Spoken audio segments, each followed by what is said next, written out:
रक्षाबंधन। आज हम भाई बहन के पवित्र त्यौहार रक्षाबंधन पर एक बहुत ही सुंदर कहानी लेकर आए हैं। एक समय की बात है, किसी नगर में एक साहूकार के 3 बेटे और 3 बहुएं रहती थी। साहूकार की सबसे छोटी बहू बहुत सुशील और संस्कारी थी। साथ ही वह भगवान कृष्ण की अनन्य भक्त। सावन के महीने में साहूकार की दोनों बहुएं रक्षाबंधन के त्यौहार पर अपने अपने घर जाने की तैयारियां करने लगी। सुबह जल्दी उठकर घर का सारा काम करने लगी तो छोटी बहू ने पूछा, क्या बात है दीदी, आज इतना जल्दी जल्दी काम क्यों कर रही हो? तो उसकी जेठानियाँ बोली, कल रक्षाबंधन का त्यौहार है, हम दोनों को अपने भाइयों को राखी बांधने अपने अपने घर जाना है। तेरा तो कोई भाई नहीं है, तू क्या जाने रक्षाबंधन का महत्व, भाई बहन के रिश्ते का महत्व। छोटी बहू को ये बात बहुत बुरी लगी और वह भगवान श्री कृष्ण के प्रतिमा के पास खड़ी होकर खूब रोई और बोली, यदि मेरा कोई भाई होता तो आज मैं भी अपने घर जाती।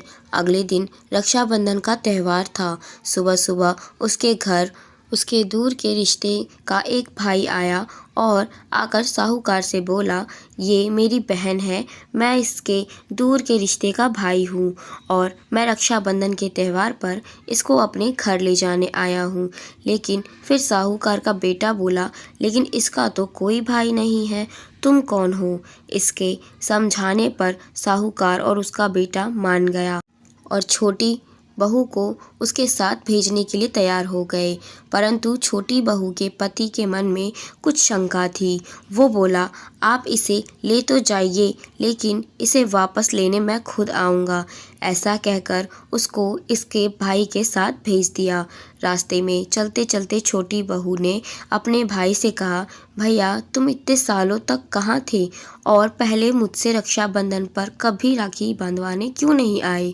तो उसका भाई बोला, बहन मैं 7 समंदर पार परदेश में कमाने गया था। अब वह दोनों अपने घर पहुँचे तो घर में भाभी ने अपने नंद का स्वागत किया और खूब आवभगत की। फिर उन्होंने रक्षाबंधन का त्यौहार मनाया। ऐसे ही हंसी खुशी समय बीत गया। एक छोटी बहू का पति उसे लेने उसके घर आया। महल जैसा घर और ऐशो आराम देखकर वो चकित रह गया। भाई और भाभी ने उसका खूब आवभगत करी और अगले दिन सुबह सुबह भाई और भाभी ने उसे उसके घर के लिए रवाना किया। विदा करते समय उसे खूब सोना चांदी हीरे दिए। थोड़ी दूर जाने पर छोटी बहू का पति बोला, अरे मैं गलती से अपना कुर्ता वहीं भूल आया हूँ। तब वह बोली, कोई बात नहीं, आपका कुर्ता तो पुराना था, इतनी दूर वापस जाओगे तो घर पहुँचते पहुँचते अंधेरा हो जाएगा। लेकिन उसका पति बोला, नहीं, मैं वापस जाकर अपना कुर्ता ले आता हूँ। ऐसा कहकर वो दोनों अपने भाई के घर वापस। जैसे ही भाई के घर के पास पहुँचे तो वह उन्होंने देखा, भाई के महल जैसे घर की जगह पीपल का एक पेड़ है और उस पेड़ पर छोटी बहू के पति का कुर्ता टंगा है। यह देखकर वह बहुत नाराज हुआ और अपनी पत्नी से बोला, ये क्या काला जादू है? कौन था वो जो तेरा भाई बनकर मुझे यहाँ लेकर आया था? मुझे तो शुरू से ही शक था, इसलिए मैं तुझे लेने आया था।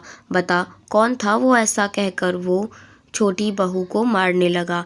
इतने में तेज प्रकाश के साथ भगवान श्री कृष्ण वहाँ स्वयं प्रकट हुए और बोले, मत मारो इसे, ये मेरी बहन है।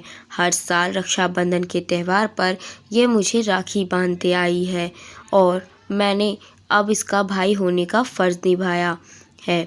इसे मैंने अपनी बहन माना है। छोटी बहू और उसका पति हाथ जोड़कर श्री कृष्ण के चरणों में गिर गए और फिर सब खुशी से रहने लगे। तो दोस्तों, आज की इस कहानी से आपको ज़रूर कुछ न कुछ सीख मिली होगी। तो अगर आपको वीडियो अच्छी लगी हो तो वीडियो को लाइक शेयर कमेंट ज़रूर कीजिएगा। तो आज की कहानी में बस इतना ही। चलिए, धन्यवाद। मिलते हैं अगली वीडियो में।